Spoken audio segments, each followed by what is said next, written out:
friends, I'm gonna let you in on a little secret.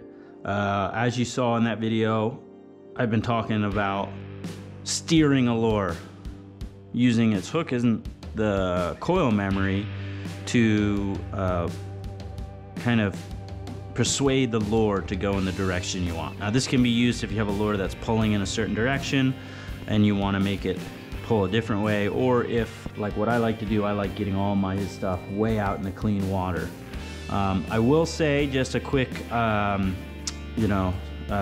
discretion with this is just be careful you don't overdo it and affect the action of the lure, or if you persuade it too much, what you may end up having happen is it pulls way too far and will end up pulling out and getting to the end of its leash, the leader being its leash, and pulling it back and doing a weird snapback or something like that. You don't want to do that. You want to stay very consistent. So let me show you what I like to do with Rick. This is Rick.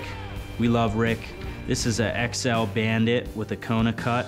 It's a tantrum lure. My buddy Nick makes it. This is, in my opinion, probably one of, if not the best lure he makes. I'm biased because I've probably caught more fish over 500 on this than any other lure this season. Well, it's up there with one of the tops. It had a run where it was just getting smoked, but it's a really great lure. I love it, but I like to get this thing out really far in that clean water, and so this is how I like to do it. So you hear us talking about coil memory. So if you look at this coil, look how, now this is also key to, at the end of the day, how you coil your leader. I have seen guys that coil like super tight coils like this. No.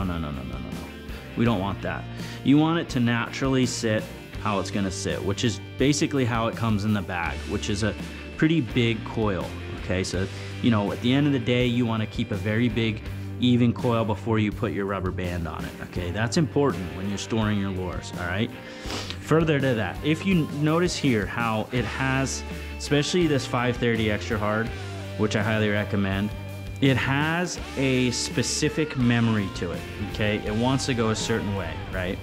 So generally what we like to say is, on your lures, have your memory coming straight over the top. So coming like this, right? Now, the advanced way of doing this, and what I'm talking about steering a lure, is now using your coil to persuade your lure to go a certain way. So here's our coil coming straight over the top, okay? And what I want to do, I find Rick likes it right about there. You're gonna have to mess around, okay? Some lures like them right off the side, some like them different ways. Rick, I find, likes it right about like that, okay? And depending on the weather, I may move it a little bit here or there, okay? But it likes it right around that 10:30, 11 o'clock on the face of the clock here, okay?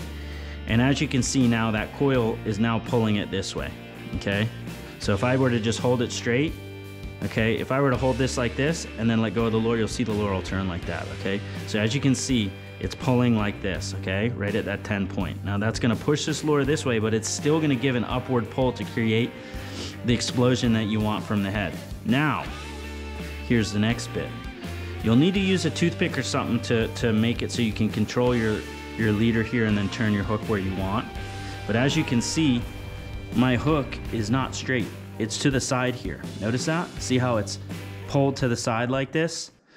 Generally, you're gonna have your hook straight up and down like that, right? Now, in turning it, okay, we now have it as a rudder. And it's gonna act to actually pull this lure the direction that we want it to go, okay? Whatever way that is. And you'll have to fiddle around with this a little bit, but you've seen the basics, you've seen how to mess around with it, and just go out on a flat, calm day and mess around, fiddle around. Like I said, you'll have to use a toothpick to hold the leader where you wanna put it when you set your hook how it is. But that's how I like to steer them. Take it or leave it, little 2 cents for you, little secret out there for you guys. It's pretty valuable if you know how to use it right. And like I said, like I always say, lure fishing is an art. It's you're learning stuff every day. It's not as simple as just throwing a couple lures out there and going a certain speed. So enjoy it, take it what I said, get those lures out in the clean water, catch them up.